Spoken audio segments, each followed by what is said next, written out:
마가복음 57번째 시간입니다.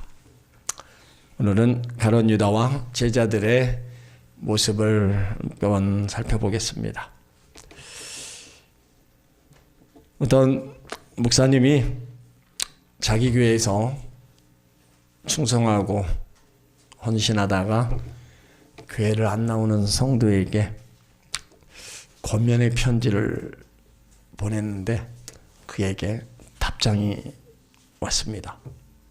그 답장의 내용은 목사님, 진정한 신앙생활을 위해서 반드시 교회에 출석해야 하고 봉사를 해야 합니까? 저는 요즘 저 혼자 하나님과의 관계 유지를 통해서 믿음의 삶이 가능한지 시험 중에 있습니다. 교회에 없는 신앙생활이 불가능할까요? 그러니까 자기 소견에 옳은 대로 지금 자기의 상황에 그냥 합리화를 시키면서 편지를 보냈다는 거예요. 근데 목사님이 답장을 씁니다. 물론 불가능한 건 아닙니다. 그러나 이런 경우를 상상해 보십시오. 군대에서 훈련이나 수집에 불응한 군인이 정상일까요? 세금을 내지 않고 권리를 주장하는 사람이 정상일까요? 학교나 스승 없는 학생이 정상일까요? 병원 없이 치료를 구하는 환자가 정상일까요? 팀을 생각하지 않는 축구선수가 정상일까요? 어떻습니까? 우리 교회 생활은 정상인지요? 우리가 교회에서 보낸 세월이 많아지다 보면 직분을 받게 됩니다. 그러나 교회에 오래 머문 시간과 또 그 직분이 자동적으로 우리 영적인 성숙의 지표가 되지 못한다는 것을 스스로 잘 알고 있습니다. 교회 직분과 상관없이 영적으로 미숙한 성도들, 우리 주변에서 너무 흔히 발견할 수 있습니다. 예, 편지를 보냈는데 답장이 없대요. 여러분, 교회 다니다가 혹시 교회 다니기 싫다 그런 생각해 보신 적 있어요?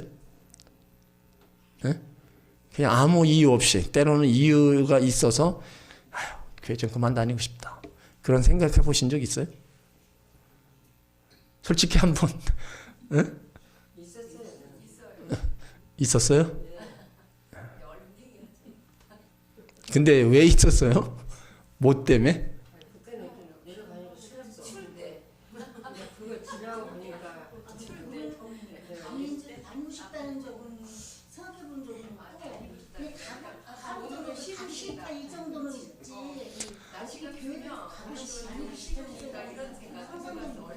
네, 그러니까 다 있으셨네, 그죠? 이런 저런 이유로다가 교회를 가기 싫을 때, 때론 다니기 싫을 때, 네. 그래도 여기 있는 게 대단한 겁니다.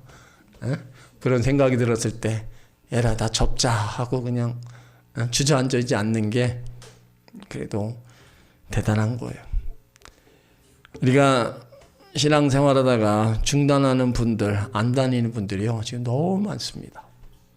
정말로 안타까워요. 지금 주변에서 들려오는 얘기, 또 이렇게 목사님들 만나면 왜 이렇게 교회들 다니다가 안 다니냐고 너무 많아요. 참 이유가 물론 여러 가지 있겠죠. 근데 우리가 하나님과의 나와의 관계를 생각해 본다면 우리는 그런 마음을 가졌다가도요, 이러면 안 되지 하고 교회에 나와야 됩니다. 여러분, 우리가 누구인가를, 나 정체성을 아셔야 돼요. 나는 그냥 이 땅에 살다가 그냥 죽어 없어지는 존재가 아니다. 나는 하나님의 자녀다. 분명한 정체성을 가지고 있어야지. 그 정체성이 없으면 그냥 신앙생활하다가 자꾸 이것저것 때문에 흔들리고 교회를 갈까 말까 자꾸 고민에 빠지는 거예요. 하나님과 나와의 관계, 그걸 어떻게 얻었어요? 예수님을 통해서 얻었잖아요. 그 예수님이 십자가에서 그렇게 처절하게 죽어가면서 구원을 이루어 놨는데, 또 우리를 위해서 부활하셨는데, 우리가 그런 거 가득하게 다 그냥 잊어버리고 나와 상관없다 생각하고 그냥 다 덮어놓고 지금 내 형편만, 내 처지만 바라보면서 그냥 탄식하고 앉아있으면 어떡하자는 거예요. 다른 거는 몰라도요, 여러분 하나님과의 관계만큼은 끊어지지 말아야 돼요. 응? 인간관계는 끊어져도 뭐 끊어진다 그럴지언정 하나님과의 관계는 끊어지면 안 돼요. 멀어져도 안 되고요. 다 가까이 가려고 힘쓰고 애써야 되는 거예요. 어떤 일이 일어날 때 우리 각자는요, 다 내 소견이 옳은 대로 생각합니다. 그래서 재직임명 때 염두철 목사님 하신 말씀 뭔지 아시죠? 내 생각은 이게 없어야 돼요. 내 생각은 다 옳습니다. 내 생각은 다 맞아요. 우리는 내 생각 갖고 신앙생활하면 안 돼요. 하나님 편에서 생각을 해야지, 내 생각에서, 내 편에서 신앙생활하면 다 옳고 그걸 누가 말리겠어요. 그러니까 내 생각, 내 소견이 옳은 대로 다 내려놔야 돼. 그리고 주님 바라보고 우리가 한 걸음 한 걸음 나가야 되는 겁니다. 너무 예수 믿다가 안 다니고 교회 다니고 싶은 마음도 없고 참 너무 안타까운 일들이 계속 일어나고, 이런 부분들이 성경에서 또 얘기하는 말세의 징조 중에 또 이게 하나입니다. 그래서 끝까지 견디는 자가 구원을 얻으리라. 끝까지 우리가 견디고 이 믿음의 길을 가야 되는 겁니다. 지난주 또 얼마 전에 우배 목사님 만나서 한번 밥을 먹은 적이 있는데, 그 목사님이 자신의 그 목회적 고민을 털어놓는 거예요. 그러니까 한마디로 얘기하면 자신은 몇 년 동안 교회를 위해서 열정을 갖고 설교도 하고 전도도 하고 사역을 감당했는데, 자신의 교회 성도들을 대하다 보니까 도저히 상식적으로 이해되지 않는 부분이 너무 많다는 겁니다. 그렇게 목이 터져라 말씀을 선포했는데 성도들의 삶의, 신앙의 삶은 조금 더 변화되지 않는다. 그래서 더 어려워지기 전에 여기에선 비전이 없으니 목회를 그만두고 사역지로 옮기고 싶다. 그러니까 여러 가지 목회적 고민을 하는 거예요. 여러분, 성도들은 만나면 목사 얘기하지만 우리 목회자들을 만나면요, 성도들 얘기합니다. 응? 우리 교회 오는 성도는 참 신앙생활 이쁘게 하고 있다. 한편으로는 어느 성도는 참 지금 이 목사님 얘기한 것처럼 너무 속을 세게 해도 너무 속을 세게 한다. 그래서 제가 그랬어요. 그렇게 쉽게 변화되면 누가 목회하겠냐고. 설교만으로 교인들이 변화되는 것은 아니고 하나님은 성도들을 통해서 목회자를 변화시키기를 원하는 거다. 그러니까 하나님의 때를 바라보면서 끝까지 일관되게 섬기다 보면 하나님 일하실 거다. 너무 조급하게 생각하지 말고 기다려. 다 주의 도우실 때가 있을 거다. 그래서 낙심하지 않도록 목회하면서 낙심하지 않도록 기도해야 된다. 나 또한 뭐 그런 과정을 왜 없겠냐? 목사님들이 그런 고민, 그런 아픔이 다 왜 없겠느냐? 그래도 주님 바라보고 나가는 거. 그러다 보면 좋은 일도 있고, 그렇지 않냐? 지금에 와서 이것저것 뭐 따지고 그만둔다면 앞으로도 그러면은 얼마를 하겠냐? 뭐 좋은 일만 있겠냐? 딴 데 간들 거기 가서는 또 뭐 이런 일이 안 일어나겠냐? 똑같이 일어난다. 까지 주님 바라보고 나가다 보면 좋은 일도 있으니까 낙심하지 말고 한번 해보자.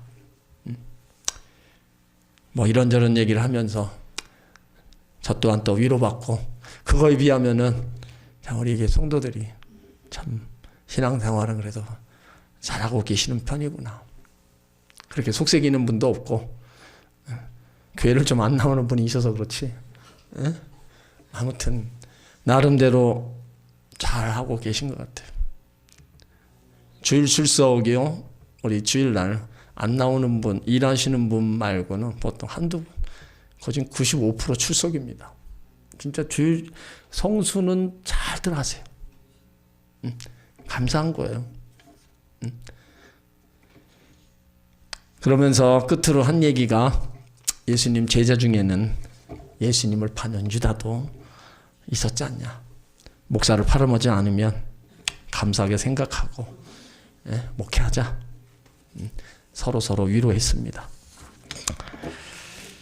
자, 지난 시간에 예수님은 겟세마네 동산에서 피를 쏟는 기도를 하셨어요. 그리고 기도를 마치신 후에 잠든 제자들을 깨웠습니다. 일어나자, 함께 가자. 나를 파는 자가 가까이 왔다. 이제 그때 바로 유다가 이제 도착한 거예요. 자, 43절을 읽습니다. 말씀하실 때 곧 12 중에 하나인 유다가 왔는데 대제사장들과 서기관들과 장로들에게 파송된 무리가 검과 뭉치를 가지고 그와 함께 하였더라. 예수님께서 겟세마네 동산에서 기도하셨습니다. 그 기도는 피와 땀을 쏟는 기도예요. 그러니까 기도하고 나서 와보니까 제자들이 자고 있는 거예요.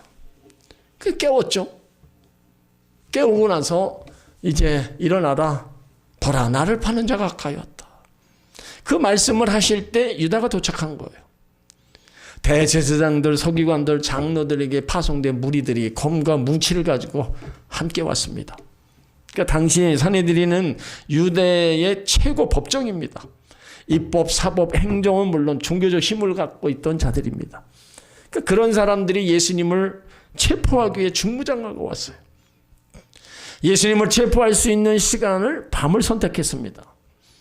왜 그러냐면 낮에는 군중들이 많기에 그 군중들이 예수님을 따랐기 때문에 체포할 수가 없는 거예요. 그래서 예수님 체포 장소가 겟세마네 동산보다 더 좋은 곳이 없는 거예요. 또한 유다는 밤중에라도 예수님의 모습과 움직임만 보아도 쉽게 식별할 수 있었습니다. 그래서 유다가 그 무리들과 함께 왔어요. 그러면서 하는 말이, 자, 44절로 45절 있습니다. 예수를 파는 자가 이미 그들과 함께 군호를 짜 가로되 내가 입맞추는 자가 그이니 그를 잡아 단단히 끌어가라 하였는지라. 이에 와서 곧 예수께 나와 납비하고 입을 맞추니. 여기 마가복음의 저자 마가는 유다를 예수님 판자라고 기록하고 있습니다. 유다는 예수님을 발견하자마자 달려가 붙들고 입을 맞췄어요. 예수님 배신의 신호가 입맞춤입니다. 당시 유대 사회에서 입맞춤은 사랑하는 연인이나 사제간의 대단한 존경의 표시였어요. 그러나 유다에게의 입맞춤, 이 배신의 입맞춤은 예수님을 팔아먹는 신호였습니다. 유다는 3년 동안 함께 말씀을 듣고 훈련했습니다. 그러나 예수님은 믿었던 유다에게 배신의 입맞춤을 당합니다. 우리 삶에도 믿었던 사람들에게 배신당할 때가 있습니다. 믿었던 사람에게 상처받고 분노를 느끼기도 그럴 때도 있어요. 그러나 예수님은 어떠하셨어요? 유다의 배신을 미리 알고 계셨습니다. 그래서 아무런 동의 없이 그대로 하나님의 뜻을 받아들이시고 십자가의 길을 가셨습니다. 그러니까 유다에 대한 원망이 없어요. 여기 본문을 읽으면서 예수를 파는 자, 그러니까 유다는 어떻게 해서 예수님을 팔았으며 겉과 속이 다른 사람이 되었을까? 우리가 한번 생각해 봐야 돼요. 단순히 사탄의 시험을 받았다고만 할 수 없습니다. 그는 영적으로 거듭난 사람이 아니었습니다. 그의 생각과 가치관은요, 언제나 인간적인 생각으로 충만해져 있었어요. 그 대표적인 예가 예수님께서 베다니 나병 환자 시몬의 집에서 식사하실 때 한 여인이 옥합 향유를 깨트린 사건이 있었죠. 그때 가룟 유다가 화를 내면서 어떻게 이 비싼 향유를 그냥 다 허비하느냐 분노합니다. 그것은 허비가 아니고 예수님 죽음을 준비하는 거룩한 낭비였어요. 근데 유다는 그것을 이해하지 못했습니다. 유다는 머리가 좋았고 계산이 빨랐어요. 겉으로는 제자 중에서 재정 업무를 담당했고 신임을 받는 자였지만 그는 믿음이 없었고 변화되지도 않았습니다. 예수님 말씀 듣고 기적을 체험하면서도 영적으로 변화되지 않았습니다. 늘 마음 한구석에 자리 잡고 있던 건 예수님을 통해서 뭔가를 얻으려고 뭔가 한 자리 하려고 하는 그런 야심만 가득 차 있었지, 예수님이 행하시는 기적, 예수님이 누구신가 이런 것에는 전혀 관심이 없었어요. 그렇다면 오늘 이 말씀을 통해서 하나님이 우리 가운데 하시는 말씀이 뭐예요? 영적으로 변화되지 않으면 예수님을 배반할 수밖에 없다는 겁니다. 영적으로 변화되지 않으면 예수님을 떠날 수밖에 없다는 거예요. 우리는 예수를 주로 고백하는 하나님의 사람들입니다. 고린도서 12장 3절에 또 성령으로 아니하고는 누구든지 예수를 주시라 할 수 없느니라, 이 고백이 있다면 물어야 됩니다. 성령 하나님의 인도를 받고 통치를 받고 있는가 하는 것이에요. 성령이 내 안에 계시고 성령의 능력을 힘입어서 예수를 주로 고백했다면 변화될 수밖에 없습니다. 여러분, 귀신 들린 사람 보셨습니까? 제가 어릴 때 교회에 가서 보면 특별히 이제 붕해 때 꼭 귀신 들린 자가 나타나요. 그래서 밤마다 그 권사님들, 집사님들이 모여서 제일 많이 부르는 찬송이 마귀들과 싸울지라, 또 십자가 군병되어서 예수를 따를 때 그 찬송을 참 많이 불렀던 것 같아요.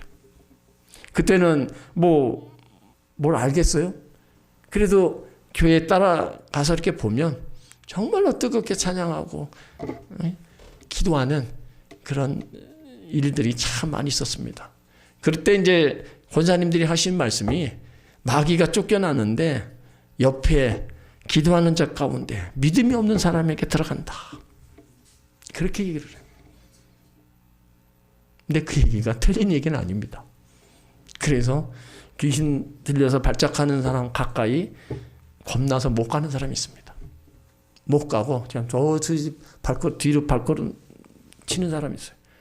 혹시 저 귀신이 나와서 나한테 들어가진 않을까, 그런 마음 때문에 가까이 가지를 못해.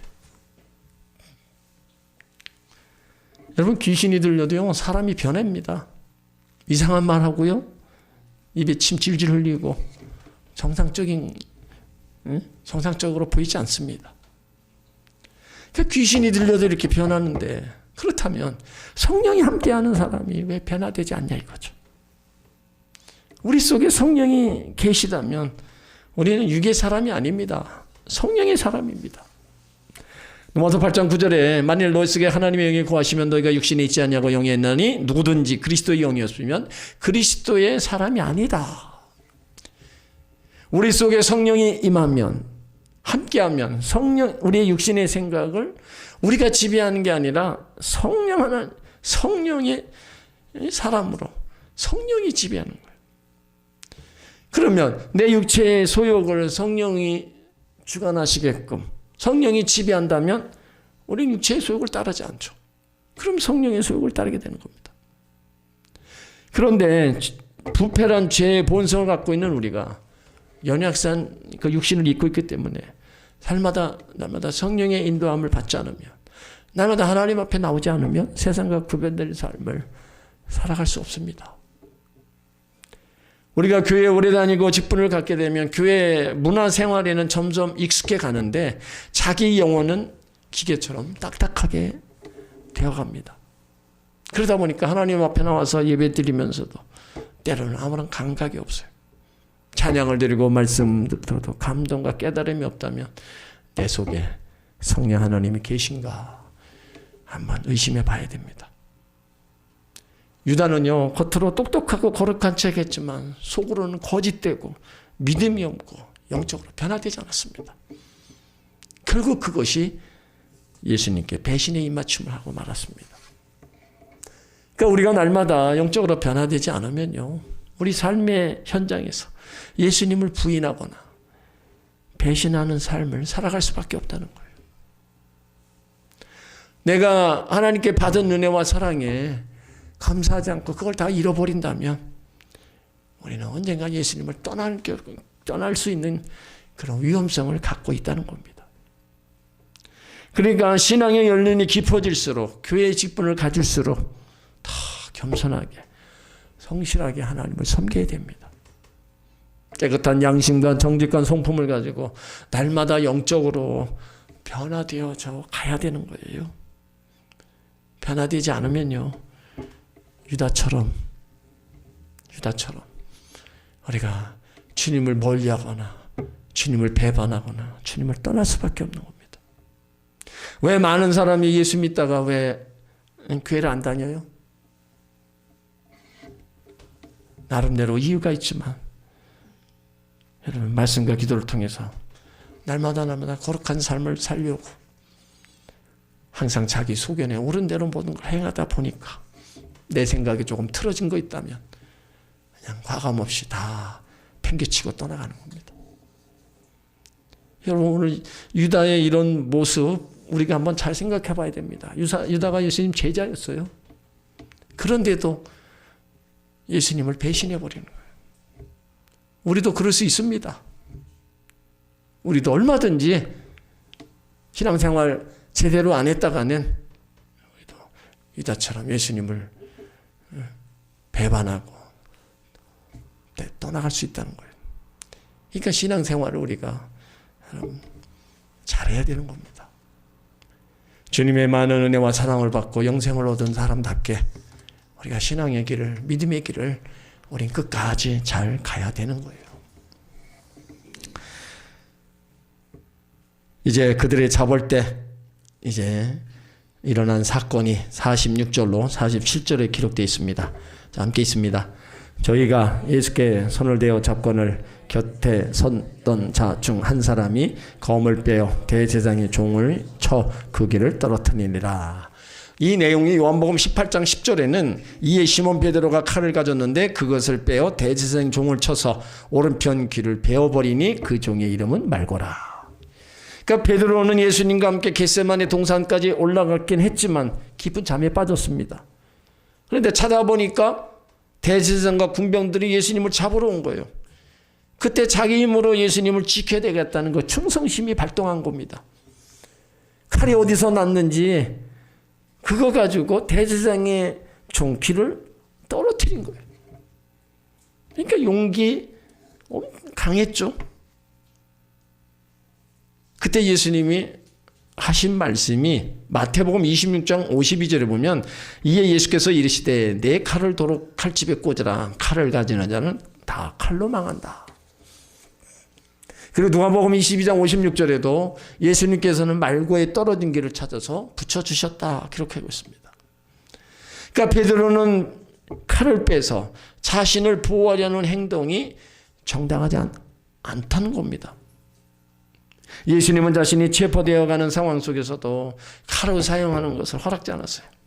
베드로의 이런 행위는 하나님의 뜻과는 거리가 먼 겁니다. 성격이 즉흥적이고 급했던 베드로, 하나님의 뜻과 상관없는 행동을 한 거예요. 그렇다면 이유가 뭘까?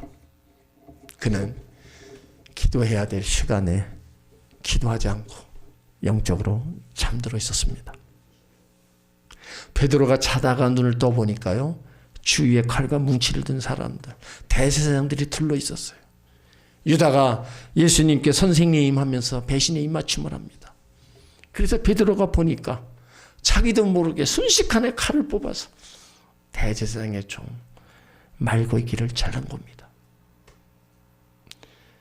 오늘 베드로의 모습을 통해서 우리 가운데 뭘 말씀하셔요? 깨어 기도하지 않으면 하나님의 뜻을 거스릴 수밖에 없다는 겁니다. 베드로는 예수님께서 기도하시는 동안에 3번이나 졸았어요. 잠들었습니다. 말고의 길을 자르는 것은 시작에 불과합니다. 후에 부인하고 저주하는 자리까지 나갑니다. 그러니까 기도하지 않는 사람 언제나 충동적이고 본능적이며 공격적입니다. 하나님 나라의 일은 사람의 힘으로 되는 게 아닙니다. 힘이 있다고 해서 칼을 휘두른다고 되는 것도 아닙니다. 바울이 고린도서 15장 50절에 형제들아 내가 이것을 말하노니 혈과 육은 하나님 나라를 이어받을 수 없고 또한 썩은 것은 썩지 아니할 것을 유업으로 받지 못하느니라. 하나님 나라의 일은요 순종해서 열매를 맺고 낮아지고 섬기는 곳에서 그 영광이 나타납니다. 기도하는 사람 힘 있다고 힘을 함부로 사용하지 않습니다. 원래 명검은요 칼보다 칼집이 더 화려하고 아름답습니다. 칼집 없는 칼은 아무 곳에나 찌르고 휘두르면 문제가 발생하는 거예요. 검의 공으로 하나님의 일을 하려는 자는 절대로 하나님께 영광이 돌릴 수가 없습니다. 똑똑한 사람, 실력 있는 사람이 반드시 공동체의 자녀가 되는 게 아닙니다. 예수님은 공생애 이전 30년 칼이 칼집에 꽂혀 있었습니다. 모세 젊은 형기로 자기 민족을 구하겠다고 칼을 휘두르다가 살인자가 됐습니다. 광야 40년 세상 교육과 단련된 채 그 영혼의 칼집을 만들었어요. 그래서 민수기 12장 35절에 이 사람 모세 온유함이 모든 사람보다 더하다. 그 모세가 얼마나 기도했겠어요. 백성들의 원망 소리에도 하나님 앞에 엎드려 하나님의 뜻을 구했습니다. 그렇게 자기 성격이 모난 거, 급한 거 그런 것들을 기도하면서 다 깨트린 거예요. 그래서 하나님이 보시기에 온유함이 지면의 모든 사람보다 더하다. 그러니까 우리 삶의 정황 속에서 사람의 지혜로 정확한 판단을 내리기가 쉽지 않습니다. 그러니까 우리가 해야 될 게 뭐예요? 먼저 기도해야 되는 겁니다. 하나님의 뜻을 구해야 되는 거예요. 칼을 휘두르기 전에 하나님 앞에 엎드려야 되는 겁니다. 그러니까 베드로의 실패는 주님과 함께 겟세마네 동산까지 갔는데 결국은 기도하지 않고 졸고 있었다는 거예요.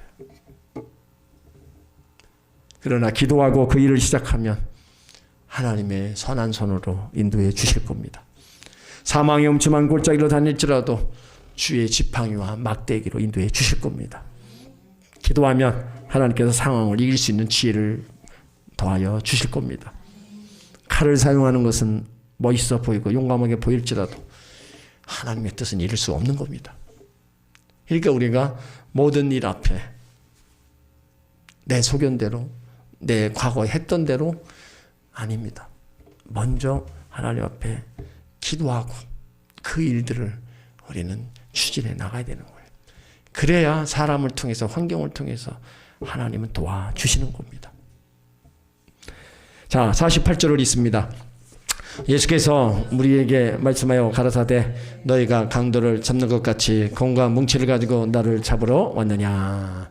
예수님께서 자신이 잡혀서 십자가의 길을 가시는 거, 이제 이것이 다 성경 하나님 말씀을 다 이루려 하심이라 말씀하십니다. 자, 49절 내가 날마다 너희와 함께 성전에 있어서 가르쳤으되 너희가 나를 잡지 아니하였도다. 그러나 이는 성경을 이루려 하심이나 하시더라. 예수님께서 잡히시는 것이 힘이 없어서요? 능력이 없어서? 아닙니다. 수많은 기적과 능력을 행하셨던 예수님께서 잡히시게 된 것은 결국 성경을 이루려 하십니다.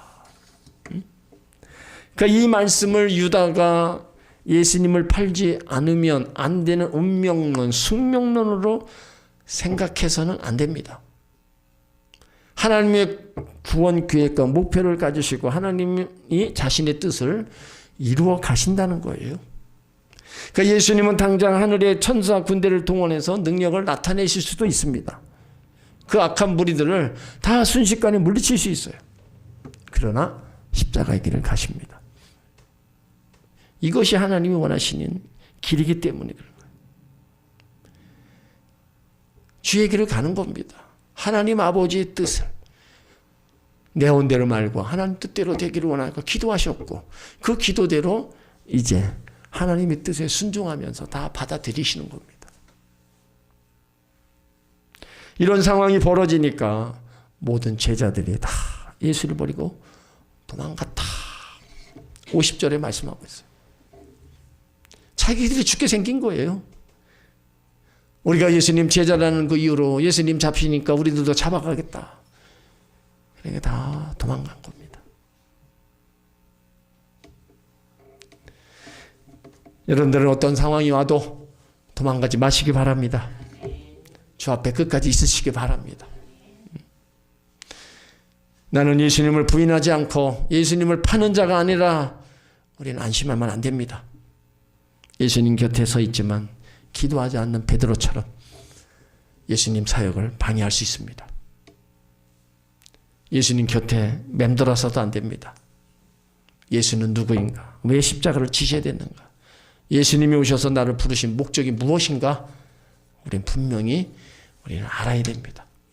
그래서 하나님의 선한 뜻을 분별하고 주님이 원하시는 기뻐하시는 삶을 우리는 살려고 노력을 해야 되는 겁니다.